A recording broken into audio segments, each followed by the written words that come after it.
Zain just won his second major in a row in 2026. At Pat's House 5 just a few weeks ago, he shut down the Luigi who had more or less defined the first half of the 2026 season and took his first major of the year. And at Battle of BC8 this past weekend, he did it again. Back-to-back majors put Zain tied for the most major wins this year, but here's where the math gets a little bit complicated. Because neither RapMonster nor Cody Schwab, the two defining rivalries for Zain in the last 12 months, were here. And that turned Zain's second major victory into something a bit more complicated than just a simple coronation. Because Zain himself has talked about this, about how hard it's been for him to make the best player in the world argument when half the conversation depends on who's in the room with him. So here's the question I'm going to spend the next few minutes circling, and I think this tournament gave us a few real clues towards the answer. Is this the start of Zain's race to rank 1, or is this what the conversation looks like when the room is in full?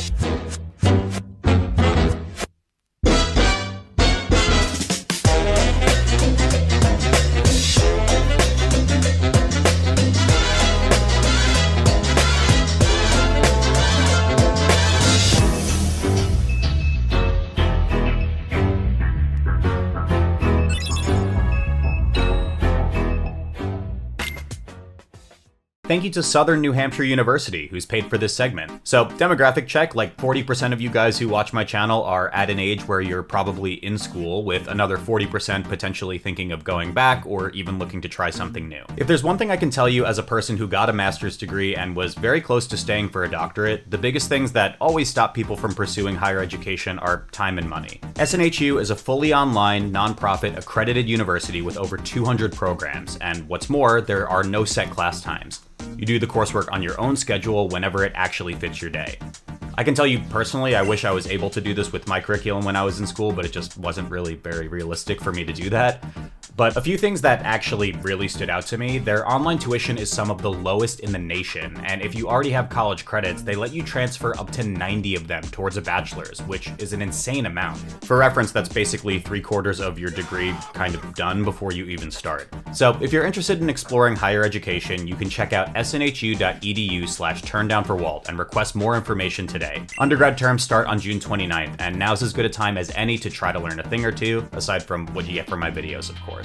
Thanks again to SNHU for supporting the channel, and I hope you enjoyed today's video. Okay, so quick context before we get into it. Battle of BC8 ran over the glorious 6-7 weekend in beautiful Vancouver, Canada, with 284 entrants. Compared to other events in the series, this one was on the smaller side for raw entrant count, but where it lacked in numbers, it definitely made up for in having an extremely top-heavy bracket. To rattle a few off the notable entrant list, as well as name the exact lineup for top 8, it was Wizrobe, Moki, Zain, Joshman, Axe, Salt, Jmook, and Hungrybox. I will say this was a tournament that was seeded pretty darn accurately. However, the big note here was Wizzy stealing away the first seed of the event given his recent win at Out of the Blue 5 and high placement at Full House Siege. All told though, things went roughly according to schedule. Zain made it into grand finals from the winner's side, but did sweat against a pretty unlikely opponent, which I'll get to in a minute. Moki has more or less proven that his floor is 4th place or better, which gives me hope for an even bigger medal run from him later in the year. And it has absolutely been a hot Falcon summer, with as many Captain Falcon representatives in top 8 as there were Fox players. These little things are actually what makes some of the subplots of this tournament so interesting to me though. Because I'd say when the main bracket goes mostly as expected, the stories that matter live in the margins. So let's take a look at some of the things that stood out to me the most. The first subplot for this tournament went down just outside of top 8 in the last batch of matches to determine our players for Championship Sunday, Joshman versus Hungrybox. Now, Hungrybox is a player I've described on this channel numerous times as a gatekeeper of sorts to the new blood of the game, but his relationship with Joshman has always been interesting to me. Fox mains are all but required to have to beat Hungrybox to eventually prove their pedigree, but the only time Josh had ever beaten HBox in his career was in his run to the legendary top 4 at Dome Park on the Grass in 2024. Otherwise, the lifetime head-to-head went 14-1 in Hungrybox's favor. Josh's win over the Box helped propel him into the top 10 at the end of 2024, and since then he's been comfortably within the top 5 of the global ranking. But the context here is everything. Joshman had been chasing a Hungrybox win for years, getting extremely close, taking games, but ultimately losing the sets. In fact, the last 4 times out of 6 that they've played since that Dome Park win, it's gone the distance to 5 games. Now obviously this is not for a lack of effort, since Joshman has become one of the most consistent top 8 players in North America for years now, only failing to make final bracket 3 times since the start of 2025, but finally getting one over the old god of the game here was a highlight moment of the entire event. And you get popped up from the side B. Wow. Is Josh still living? Bear at 180. Oh, Josh will not die. You've got to be kidding Dude, me. that's so painful. That off these recoveries might just be it for the set, honestly. Because that is so much mental damage. It's shades of Cody, right? Like a player Yeah. who's like impossible to kill 200% after the hit. He finally gets it in the top left corner. I'm telling you, that's so much emotional damage. And it might just And be the that's game it. it is. For the first time in almost 2 years, Joshman takes it over Hungrybox in 5. The shot clock hits 0, but this time he's draining the 3. I think this win really matters beyond the outcome itself because Joshman has been pretty openly talking about moving back to Australia in the not too distant future, which means his window to win a major isn't going to stay open forever. To me, that changes the framing a little bit. It's no longer just a set win against one of his bracket demons, it's a real breakthrough that Joshman has probably been chasing before he ends up hanging up the sticks. So, going back to what I said earlier of if anyone else can step up to challenge Zain, I think Josh is going to be one of the names on that list. And he even proved it by giving Zain what I would argue was his most difficult match in the entire tournament. Actually, the only match in Zain's entire bracket that went to Game 5. Joshman has made top 8s for years. He's also made top 4s. He's even shown he can handle one of the biggest psychological hurdles in his career, the current best player in the world, and even some former number 1s to boot. If there was anyone in this bracket who was gonna suddenly look like a major winner in the second half of 2026, I think Josh is not only a safe bet, but a really fun one to look forward to. Zain got so much percent on there that Joshman, I don't know if he could really afford to give up. Big, who up smashes there? I mean, I thought it was going to kill him, man. That was so close. Really great awareness of the stage, peculiarities from Joshman, but How are we recovering? Go high, never die. Oh, wow, single hit in air into up tilt, and there's going to be no jump. That's the end of the fairy tale. Zain going through. after looking like he was so close to victory going up 2-1 against Zain, you know, Zain had a response, man. He locked in, he shored up his footing and clutched the victory from Joshman's hands. So Joshman beats Hungrybox in winner's quarters, and then Hungrybox does what Hungrybox does. This is tough. So a couple up airs means H-Box dies to down throw knee. Almost got the roll read to the left.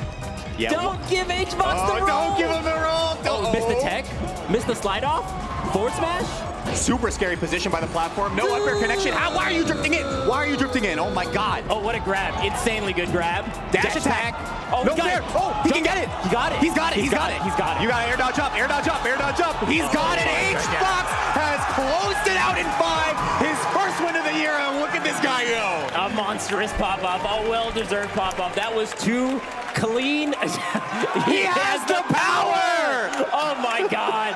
H-Box went on a 4-set winning streak in the elimination bracket, defeating Fiction, Wizrobe, Joshman in the runback, and then Moki in losers finals to arrive to Zain. To just give this a little bit of a moment, but Hungrybox truly has a longevity unlike any competitor I have seen, not just in Melee, but in a lot of competitive gaming.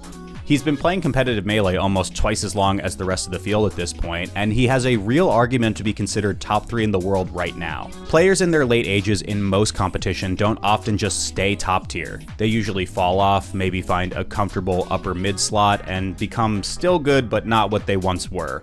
Hungrybox has just not done that. He keeps showing up and he keeps making the podium. This idea that his time might have passed is just that, an idea. The reality is that Hungrybox may just continue to clutch and pop off like a maniac until the heat death of the universe, which once again loops me back into what I mentioned in the intro. If you're asking who could realistically take the throne away from Zain in the back half of 2026, Hungrybox is probably on the list. He may not be at the top of it, but he literally just made grand finals. And you simply cannot deny those results, and you also can't deny the guy who keeps showing up to try to take down number 1, even if he doesn't end up winning. So here's the thing, a lot of what this video was a setup to discuss how Zain's existence as number 1 is in some ways contextualized around players like Cody and RapMonster, who have become some of his biggest rivals this year. But I have to be fair to Zain about what's actually happening on the screen. Zain only dropped 3 games total in this entire Battle of BC bracket, 2 to the aforementioned Joshman and 1 to Hungrybox. Everyone else was a 3-0. Jmook, a player who has historically given Zain trouble in the past, looked like a cakewalk. Moki, another major winner and top 5 player by most honest metrics, also clean swept.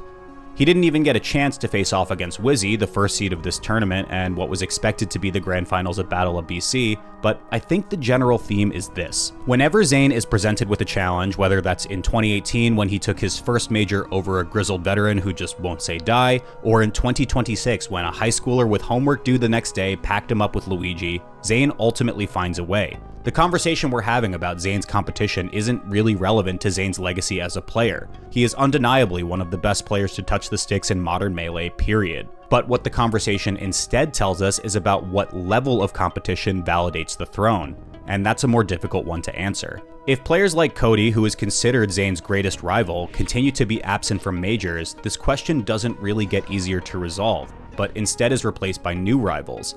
The active player's resume will keep growing, and the comparison point simply won't exist anymore. Especially with the pretense that Cody is pretty much a lock for #1 in summer 2026, it's a weird way for the throne to pass hands. But as long as Melee keeps being played, I don't really think we mind it all that much. Can H-Box? Okay, he doesn't get it. Can H-Box? Not enough, not enough. Next one. He needs one magic trick. Can he pull the rabbit out of the hat one time? Or out of the headband, who's to say? Oh, the shield is tiny. Oh my gosh, watch the shield break as well. I mean, we could see the bubble get popped right at the finish line here. Putting on light shield is that's a chance. Up throw. I mean, there's nothing really that combos here. Oh my god. Oh no. You can, God, it's so scary. H-Box is not dying. Oh, No, what a shield grab. Is he doing it? Oh, is he where are doing you it? going? Where are you going, my friend? What? He has no jumps left. Oh my god, bitch. Good roll away. That was such a good roll away. I'm panicking. You're panicking. That has to be it. No, it's not. It's a light hit. It's a light hit. It's a light hit. How is he still alive, bitch? 225. No, H-Box is It had to be that way. And after such a hard-fought battle, Zain taking Battle of BC8. But H-Box going down to the wire, my goodness. But give it up for Zain, your Battle of BC champion. The redemption tour from Zain. It started at PAX House, and he is back and back better than ever. Your Battle of BC8 champion. It is Zain Nagmi.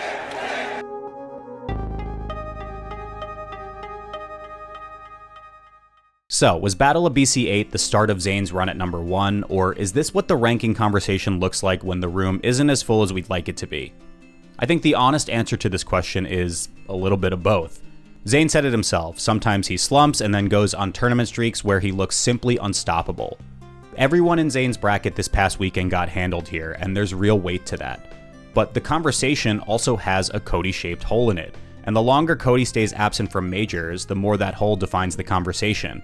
We can't keep treating Zain hasn't played Cody recently as a hedge if Cody never shows up to be played. And that's also not to say that the people who are in the room aren't deserving of praise. Joshman has thoroughly proven he can take on the best players as he makes his last dance in North America. Moki has effectively raised his placement floor to a podium slot, and Hungrybox appears to be in the best form of his late career resurgence. Not to mention players like Wizrobe, who has been on an absolute tear this season, a player I think will probably end up top 3 in this summer rank.